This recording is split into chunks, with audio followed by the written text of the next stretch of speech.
마태복음 8장 14절에서 22절입니다. 예수께서 베드로의 집에 들어가셔서 그의 장모가 열병으로 앓아 누운 것을 보셨다. 예수께서 그 여자의 손에 손을 대시니 열병이 떠나가고 그 여자는 일어나서 예수께 시중을 들었다. 날이 저물었을 때에 마을 사람들이 귀신 들린 사람을 많이 예수께로 데리고 왔다. 예수께서는 말씀으로 귀신을 쫓아내시고 또 병자를 모두 고쳐주셨다. 이리하여 예언자 이사야를 시켜서 하신 말씀이 이루어졌다. 그는 몸소 우리의 병약함을 떠맡으시고 우리의 질병을 짊어지셨다. 예수께서 무리가 자기 옆에 둘러서 있는 것을 보시고 제자들에게 건너편으로 가자고 말씀하셨다. 율법학자 한 사람이 다가와서 예수께 말하였다. 선생님, 나는 선생님이 가시는 곳이면 어디든지 따라가겠습니다. 예수께서 그에게 말씀하셨다. 여우도 굴이 있고 하늘을 나는 새도 보금자리가 있으나 인자는 머리 둘 곳이 없다. 또 제자 가운데 한 사람이 말하였다. 주님, 내가 먼저 가서 아버지의 장례를 치르도록 허락하여 주십시오. 예수께서 그에게 말씀하셨다. 너는 나를 따라오너라. 죽은 사람의 장례는 죽은 사람이 치르게 두어라. 아멘. 14절부터 17절에 예수께서 병자를 고치셨습니다. 14절에 베드로의 집에서 베드로의 장모가 열병으로 앓아 누운 것을 예수님께서 보셨습니다. 15절에 예수님께서 그 여자의 손에 손을 대시니 열병이 떠나가고 일어나서 예수께 시중을 들었습니다. 베드로의 문제를 예수님께서 해결해 주셨습니다. 예수님께서 병자의 손에 손을 대셔서 병을 고쳐 주셨습니다. 안수로 병을 고친 사례입니다. 그리고 병이 즉시로 나았습니다. 서서히 나은 게 아닙니다. 보통 경우보다 빨리 나은 정도가 아닙니다. 치유가 온전했습니다. 나아서 시중을 들 정도로 온전히 회복되었습니다. 병든 사람이 이렇게 고침받기를 지금도 간구합니다. 이런 하나님의 치유하심, 고쳐주심, 하나님의 기적이 나타나기를 바랍니다. 16절에 마을 사람들이 귀신 들린 자들을 많이 데리고 와서 예수님께서 말씀으로 내쫓아 주셨습니다. 병자를 모두 고쳐주셨습니다. 베드로의 장모가 고침을 받게 되자 그 소문이 삽시간에 퍼져나갔습니다. 그래서 사람들이 몰려들었습니다. 구원의 소식은 이렇게 퍼져나갑니다. 구원받은 자들은 자신이 구원받은 것을 간증할 때에 다른 사람도 예수님을 믿어서 구원받게 됩니다. 17절에 이사야 선지자의 예언이 이루어졌습니다. 그는 몸소 우리의 병약함을 떠맡으시고 우리의 질병을 짊어지셨다. 이사야 53장 4절에 그는 실로 우리가 받아야 할 고통을 받고 우리가 겪어야 할 슬픔을 대신 겪었다. 그러나 우리는 그가 징벌을 받아서 하나님에게 맞으며 고난을 받는다고 생각하였다고 하셨습니다. 하나님의 예언의 말씀이 예수님을 통해서 이루어졌습니다. 예수님을 통해서 구약 성경의 약속들이 이루어졌습니다. 하나님은 약속대로 메시아를 보내셨습니다. 메시아가 오셔서 하시겠다고 하신 일들을 예수님께서 하셨습니다. 예수님께서 우리를 대신하여 고통을 받으셨습니다. 우리가 고통에서 벗어났습니다.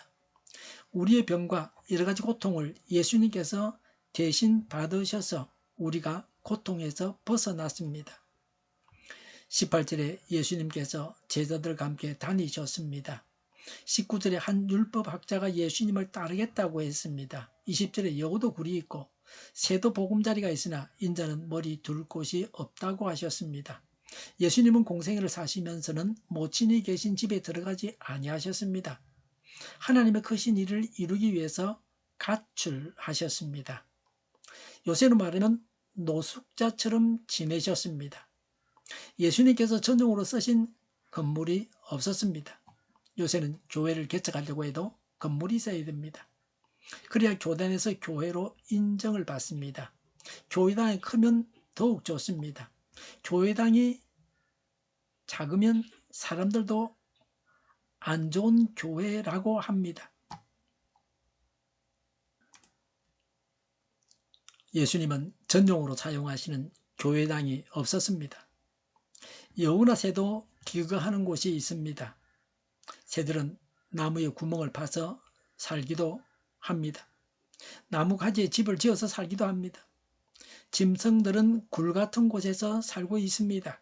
그러나 예수님은 이런 짐승들보다도 더 못한 열악한 환경에서 사역하셨습니다.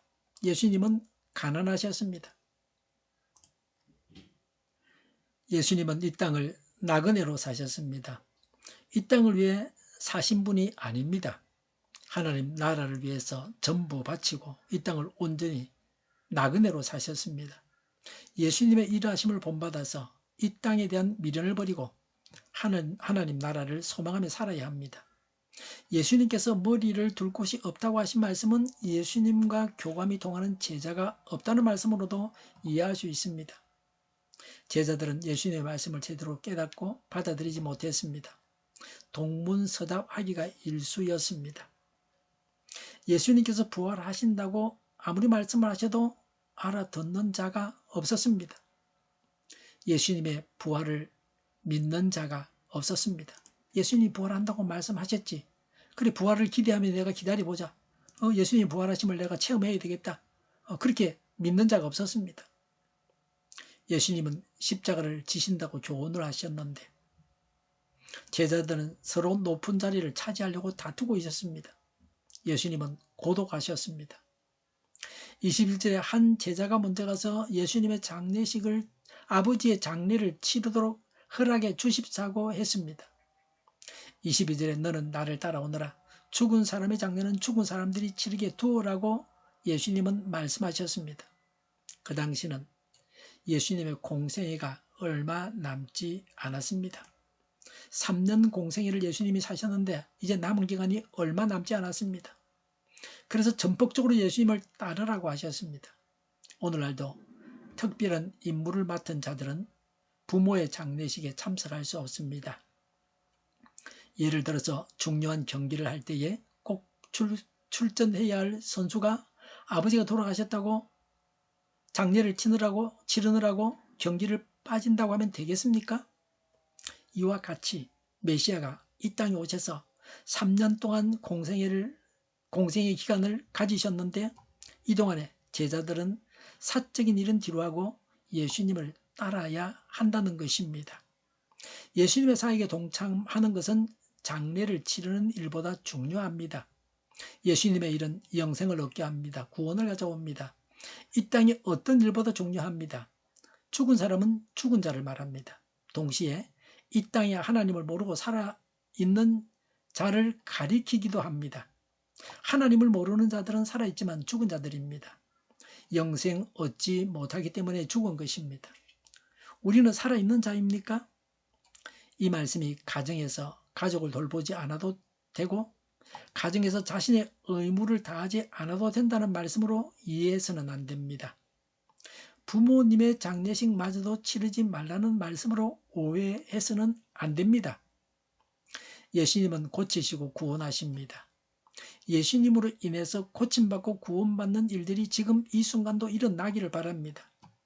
낮은 데로 오신 예수님을 묵상해야 합니다. 하나님의 마음을 헤아리는 자들이 되어야 합니다. 가족을 돌보고 가정에서 의무를 다해야 합니다. 기도하겠습니다.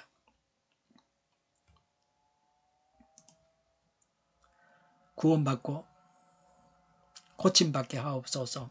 하나님의 마음을 헤아리는 저희가 되게 하옵소서. 정의가 강물처럼 흘러가게 하여 주시옵소서. 교회가 분열되지 않고 하나가 되게 하여 주시옵소서. 교회가 목소리를 내게 하옵소서. 전쟁이 그치고 평화가 오게 하여 주시옵소서. 성경을 대적하는 자가 없어지게 하여 주시옵소서. 주사파와 공산당과 이적단체들과 적과 통일로 나아가게 하는 자들이 없게 하옵소서. 이 땅에 다시는 전쟁이 일어나지 않게 하옵소서. 적과 통일되지 않게 하옵소서. 자유민주국가로 전쟁이 아닌 평화롭게 통일을 이루게 하옵소서. 하나님을 대적하는 법과 있어서는 안 될 법을 만들지 않게 하옵소서. 있어야 할 법을 폐기하지 않게 하옵소서. 이런 일을 하는 정당들이 사라지게 하옵소서.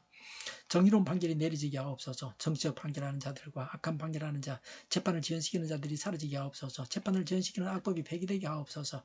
일하는 자들이 정당한 대우를 받게 하옵소서. 놀고 먹는 자가 없게 하여 주시옵소서. 일을 만드는 자가 되고 일을 하는 자가 되게 하옵소서. 화합과 시비가 그치게 하옵소서. 나라를 망하게 하는 모든 규제들이 사라지게 하옵소서.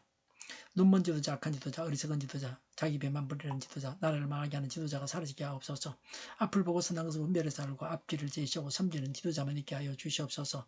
하나님께서 주신 것으로 섬기는 자가 강해지게 하옵소서. 지도자들과 이 백성들에게 선한 것을 분별하는 지혜를 주옵소서. 나아갈 길을 알게 하시고 취할 것과 버릴 것을 알고 행하여 흥하게 하옵소서. 적절한 때 고칠 것을 고치게 하옵소서. 업무망이가 없게 하시고 업무에 충실하게 하옵소서. 쓰레기 담을 뒤지지 말고 성경에서 보물을 찾게 하옵소서. 기도하는 기쁨, 응답받는 기쁨, 성도들이 모여서 교제하는 기쁨, 말씀해 주는 기쁨, 예배드리는 기쁨을 누리게 하옵소서. 살리는 교회가 만구는 집 하게 하여 주시옵소서. 저희의 간절한 간구에 응답하여 주시옵소서. 예수 이름으로 명하노니 모든 병만은 물러가고 몸의 모든 부분들을 온전하게 될지어다. 신의 기적을 베푸셔서 지금도 저희의 질병을 고쳐 주시옵소서. 병중에 있는 모든 자들을 고치시고 온전케 하여 주시옵소서. 저희와 교회와 나라의 민족을 불쌍히 여겨 주시옵소서. 모든 나간 것들이 드러나고 제거되게 하여 주시옵소서. 부정선거 시비가 없는 제도가 만들어지게 하옵소서. 하나님께서 기뻐하시는 교회와 나라가 되게 하시며 경제가 나아지고 경상수지와 무역수지 흑자를 유지하게 하시며 출산율을 하고 출산의 기쁨을 누리게 하옵소서. 가공 없이 들이 건강하게 하나 먹을 거리가 되게 하시며 늘 맑은 공기를 마실 수 있게 하여 주시옵소서. 어르게 문제들이 해결되게 하여 주시옵소서. 의정 갈등에 있어서 혼란이 사라지고 모든 것들이 모두에게 명확해지고 의정 갈등이 해결되어서 전공의와 의대생들이 제자리로 바로 되돌아오게 하옵소서. 청년들의 앞길을 알리고 앞길 영광을 누리게 하옵소서. 우리나라와 전 세계가 마약 청정국이 되게 하시며 국가와 지방 정부 부채, 한전같이 가스공사 부채, 가계부채, 기업부채, 각종 부채를 다 갚게 하옵소서. 흑연과 자정공급이 원활하게 하여 주시옵소서. 과일과 채소와 언어가격이 안정되게 하여 주시옵소서. 오늘도 하나님 안에서 차고 넘치는 삶, 복된 삶을 살게 하여 주시옵소서. 감사와 찬양을 주님께 돌려드리며 예수님의 이름으로 기도하옵나이다. 아멘.